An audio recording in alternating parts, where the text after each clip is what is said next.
take a bomb that goes with your children. Make the factor clear, the bombs were manufactured here, and they want the land that's theirs because of natural gas in there. Feel death in the atmosphere while we have to stand and stare. And a little boy begs for his brother's strand of hair. Truth is, I don't know how anyone can live after digging for their dead kids buried under bricks. Israel is a terror state, terrorists that terrorize. Testify my television, televised and telling lies. This is not a war, it is systematic genocide. But whatever they try, Palestine will never die.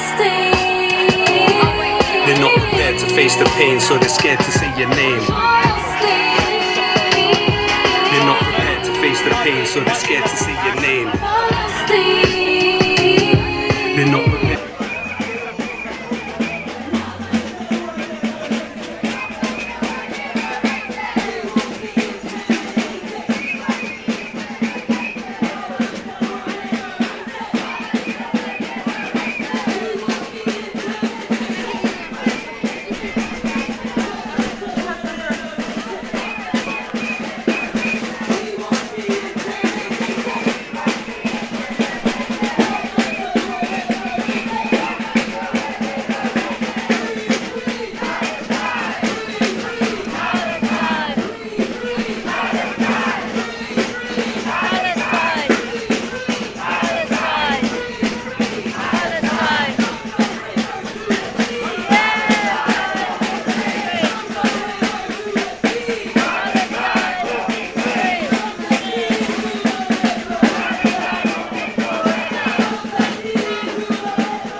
Occupied! Resistance is justified! 1, 2, 3, 4! I'm just trying to understand some of the chants. So, resistance is justified when people are occupied. Who are they talking about? Who do you think? Are they talking about the protesters? Or are they talking about like armed resistance? So they talk about civil resistance. Well, it's up to you to decide. What do you think? What do you think is what they're talking about in your eyes? Well, they're saying whatever they're saying. No, I'm just wondering from your perspective. What? I'm just wondering from your perspective. Well, they're saying what they're saying. Palestine! It's up to you to decide what they mean. What resistance they're talking about. Right. Palestine!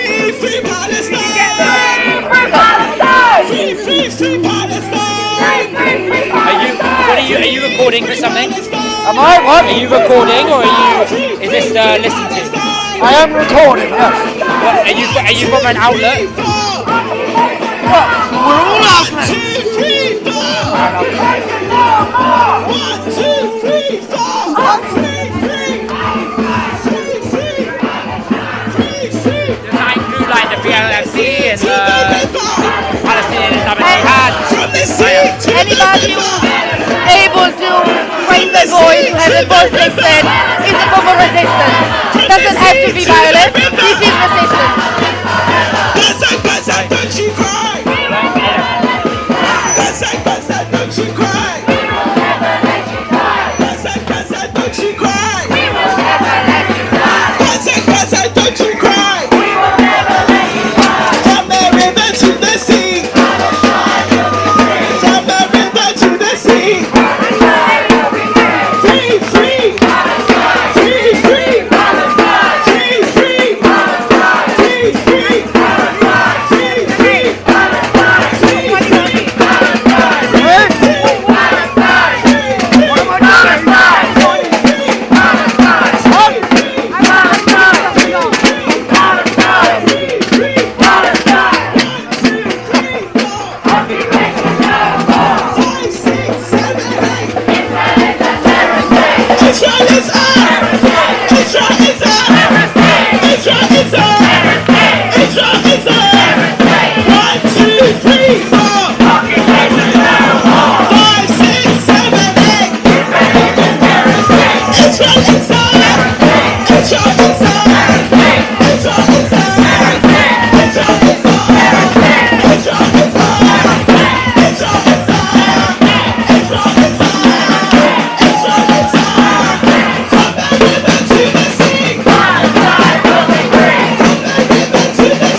My name is Kentish. Okay, and I'm a child survivor of the Holocaust. I was born in Budapest, and the war reached us in 1944, towards the end of the war. And Hungary, where I was born, was originally an ally with Hitler's army. The leader of the country, Admiral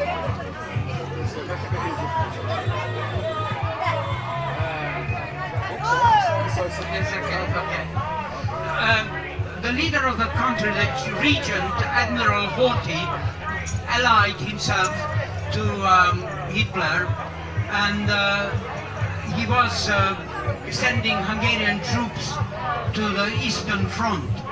But towards the end of the war, after Italy and Romania both left the alliance, he also had second thoughts about it, and he started to try and get some special agreement of leaving the alliance through the back doors. And this was discovered, and because he proved himself unreliable, the Germans invaded Hungary in 1944, March 1944. They eventually arrested Admiral Horthy as well.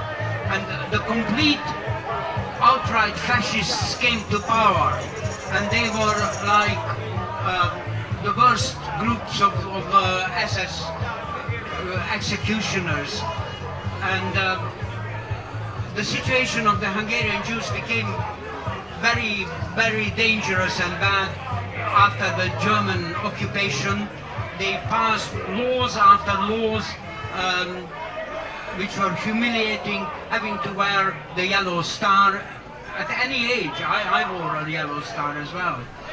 And also had to live in houses which were specially stamped with a large yellow star. And they would arrest people in a very random manner, and once arrested, they were either transported straight away or sometimes taken to the Danube and summarily executed. The Jewish men were supposed to be reporting for army service, but this was especially ancillary kind of army, marked with yellow armbands, and they were abused and used on the Eastern Front in the most dangerous situations, sometimes for taking up minefields. And the survival rate in these ancillary troops for Jews was less than 10%. My father was called up into this army, and they were encamped in Budapest. And luckily, some brave aunts and my mother together went there and bribed the guards and took them out. And so he then returned briefly to our flat. But then it was a question of how to escape this kind of fate, and we got to know about a special transport being organized by Kastner. I don't know if you ever heard of Kastner. He was a famous Transylvanian Zionist, very influential, and he had contact with the Nazis right up to the top, including Himmler and Kaltenbrunner and people like that. And through Adolf Eichmann, who came to Budapest to organize all the transports, he organized special trains against a lot of payment and delivering army trucks to the Germans. And these special transports of Kastner was supposed to be exchanged for all these goods in Switzerland. But this was a question of doing deals with the Nazis, can you imagine? And my father had a chance to join this, and in retrospect, I'm trying to understand, I didn't at the age of 7, which is how old I was, how difficult it must have been to make a decision to trust a deal with the Nazis. And it was a question of a decision of life and death. And he did join the transport. He was taken to Bergen-Belsen, and in the end, the deal didn't work out. They didn't get to Switzerland because Hitler got to know about this project. This was entirely an initiative of Himmler behind Hitler's back. And when Hitler got to know it, he stopped it. So my father got stuck in Bergen-Belsen and later was transported to Theresienstadt, which is where he was liberated in the end. He survived and came back. But why I told this story is because the difficulty in great ignorance to make these life and death decisions about joining something or not, to separate from a family or not, is something that echoes in Gaza today. A lot of people, this is what I call the invisible aspect of the agony of the genocide. A lot of families have to make these kind of decisions based on rumors, having to trust safe places that they're not sure that they're really safe, and sometimes they divide families so that somebody should survive. And this all echoes the experience that we have had during the Holocaust and the Second World War. And it made me understand even better that we have to have solidarity with the Gazan people and the Palestinian people.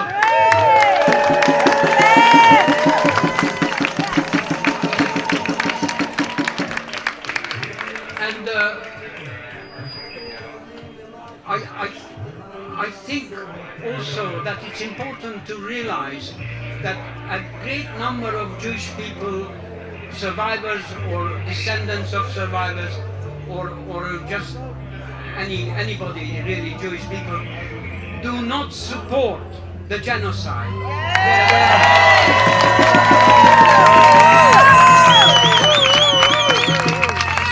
Quite the contrary, we say, not in our name.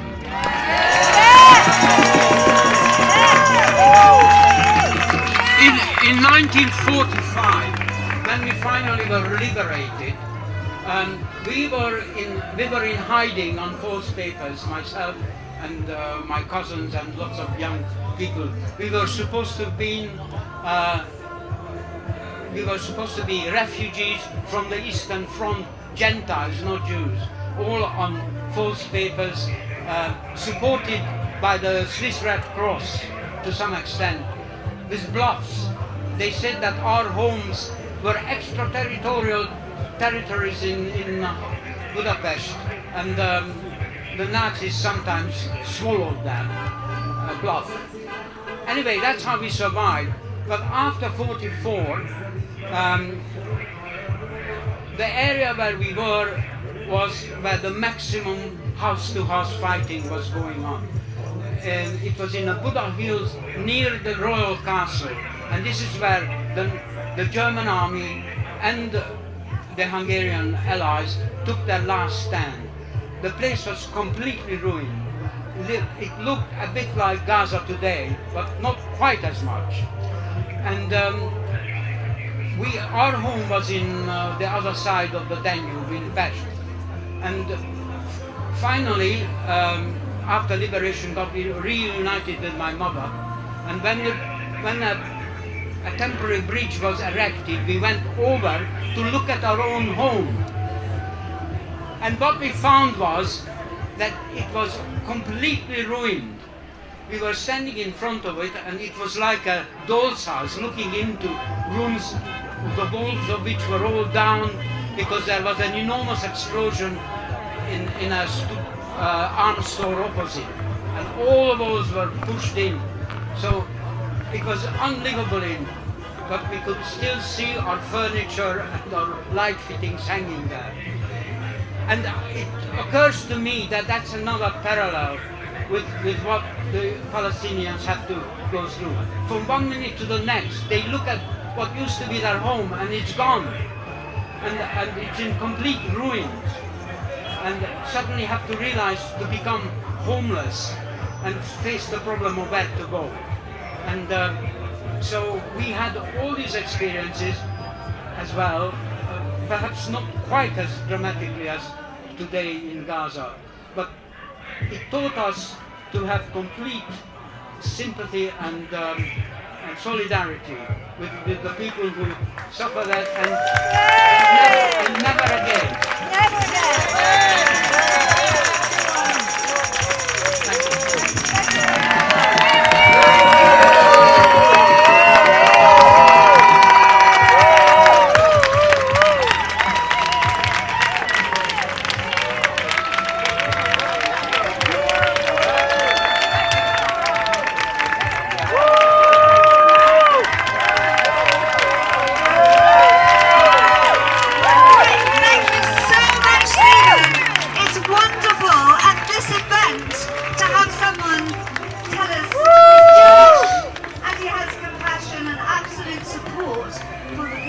Palestine and Gaza.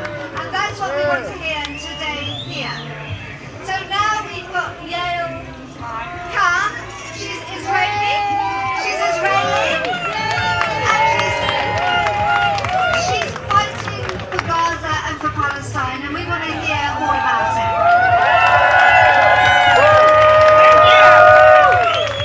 How difficult for these Zionists to silence Holocaust survivor Germany!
Free, free Palestine! Free, free Palestine! From the river to the sea! Palestine will be free! Free, free Palestine! Free, free Palestine! Thank you, you're wonderful, it's amazing! Thank you!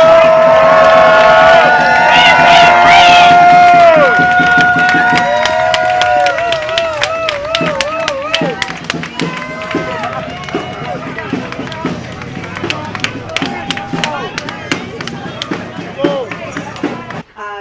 Former ANC MP under Nelson Mandela, standing against Keir Starmer in Holborn and St Pancras in this constituency.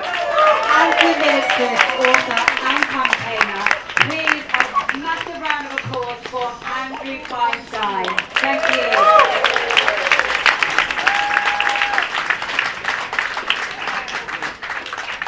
Thank you very much, and thank you so much to so many of you for being here.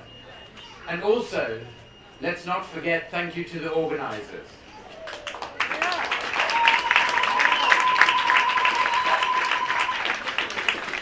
Camden Friends of Palestine represents everything that is so good about Camden. Diverse, open, democratic, inclusive, committed, passionate, and energetic. That is what this borough and what Holborn and St Pancras is about. And the way people here have come together in support of the Palestinian people is quite extraordinary. To have a member of parliament representing this constituency who is pro-genocide, pro what Martin Ford KC, in a report commissioned by Keir Starmer that is tried very hard to forget exists, pro a hierarchy of racism in which somehow there's a difference between the evils of anti-Semitism, Islamophobia, anti-black racism, and all forms of discrimination, which is a nonsense. As my former boss Nelson Mandela said, you are either against all forms of racism and discrimination, or you are part of the racism problem.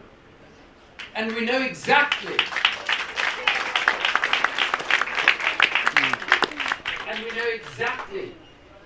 where Keir Starmer's Labour Party falls on that spectrum, given his treatment in recent days of Diane Abbott, of Faiza Shaheen, and so many other lifelong anti-racists in his own party, like Jeremy Corbyn. Let's not forget, and I say this as a Jew, as the son of a Holocaust survivor, let's not forget that Keir Starmer has expelled more Jewish members of the Labour Party in the short time that he has been leader than all other leaders in the party's history combined, and he's done that in order to combat racism and anti-Semitism? I mean, that would be like expelling Nelson Mandela from the African National Congress. What are we going to do about the hostages? In order How to are we going promote to free the hostages? racism. Can I suggest? Free the hostages! No, leave him, don't touch him, don't touch him. Can I just say, sorry, can I just say, sorry, guys, everybody, shh, everybody please just calm down. Calm down. Calm down. I happen to agree with that gentleman. We should free all of the hostages.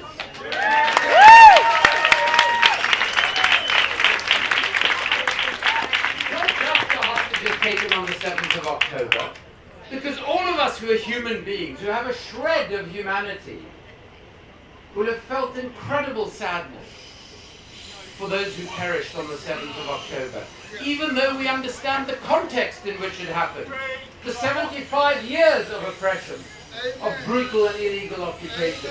But still, because we are human beings, we feel for those people, their families, their loved ones. But at the same time, we want all hostages including those children who have been detained by Israel for years, to be released and to be free.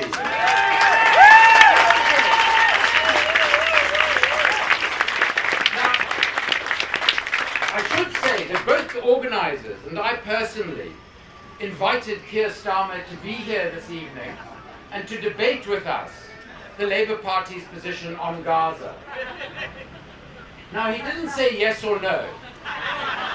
Not that it would matter, because if he said yes, 30 seconds later he'd change his mind. 30 seconds after that he'd change his mind again when he was told there was new focus group information. This is a human rights lawyer who has lost his humanity. We are his constituents. Do we deserve to have someone like that representing us? And the problem is, in our political process, we've forgotten what representative democracy is supposed to be. In South Africa, Nelson Mandela said to us, the ANC MPs, he came into our caucus meeting and he said, "Who here thinks you're important?" And of course he knew that a few people would put up their hands. And he said to them, the moment you think you are more important than the people who put you here, the people you represent, the people who pay your salary, that is the point at which you are of no use to those people, that you are of no use to your community, you are of no use to this movement, to this parliament, or to your country. The vast, vast majority of our MPs, including our own constituents MP, have forgotten that. How is it possible that as we continue to watch a genocide on our screens every day, as 76% of the people of this country, and probably close to 90% of the people of Camden and Holborn and St Pancras, have wanted a ceasefire for months, have wanted a halt to arms sales to Israel for months, our MP will not reflect our views, and nor will any other senior mainstream politician. And it's really important, of course, what we have to remember is that one of the reasons we have such chronic underinvestment in our NHS, in our schools, in our benefits and care system, in our public transport system, is because of the tens of billions of pounds of our money that is being used to subsidize the weapons makers who are manufacturing the weapons that are being sent to Israel from the RAF base in Cyprus almost every day. These two things are related, and we must not forget that. And the relation goes further, because the trade in weapons, which requires us to have ridiculous defense budgets of billions and billions of pounds that are spent on things that don't make us safer but actually make us less secure, which results in that underinvestment. 40% of all corruption in all global trade comes through the global trade in arms. And those bribes don't only go to Saudi Arabia or the United Arab Emirates or my own country, South Africa, where BAE Systems paid £115 million of bribes, or to Israel. Some of those bribes come back and find their way into our two main political parties and into the hands of our individual politicians. Tony Blair has conservatively made over £100 million personally since leaving office on the decision to invade Iraq and his association with British and American arms companies. The reality is, terrorist sympathisers, shame on the lot of you. Thanks for your opinion, we happen to disagree with you. This is a breach of the peace. What we should remember is that both parties... You all hate Britain. It is because we love Britain and we love humanity that we demand an end to genocide, that we demand an end to a world dominated by an arms trade which makes our politicians and our billionaires even richer, and makes us ever poorer. We do want to free the hostages, all of them. All of them. All of them. I tell you what, wait till after my speech and we'll talk about how we free all the hostages. Let me say that the only thing we are offered by the two main political parties in this country is permanent austerity and forever wars, and the climate degradation and socio-economic suffering that many people in our area experience every day. That is the offering. And there is no difference between the two main parties. So what we need to do is we cannot vote for anybody who has not called for a ceasefire or a halt to arms sales as soon as this tragedy, this indefensible genocide started. We have to continue to demand an immediate ceasefire, a halt to arms sales to Israel, and we need to utilize the weapons, as Dan was saying, that was so important in bringing an end to apartheid in my home country of South Africa: boycott, divestment, and sanctions.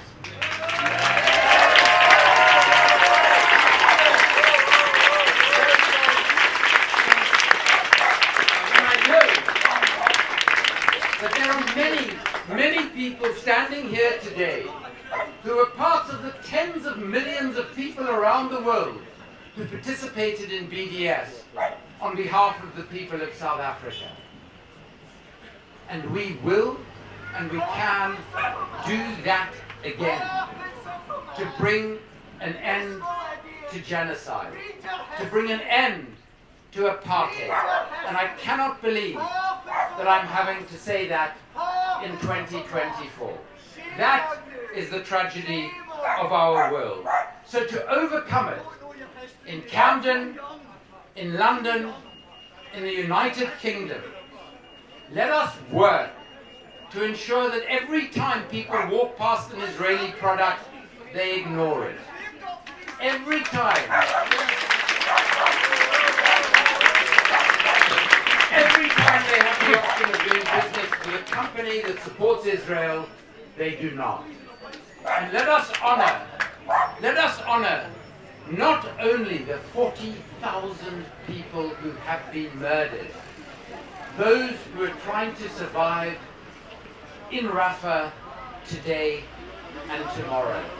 Let us also honor my former boss, Nelson Mandela, who emerged from 27 years in an apartheid jail to say, our freedom is incomplete without the freedom of the Palestinian people. Thank you.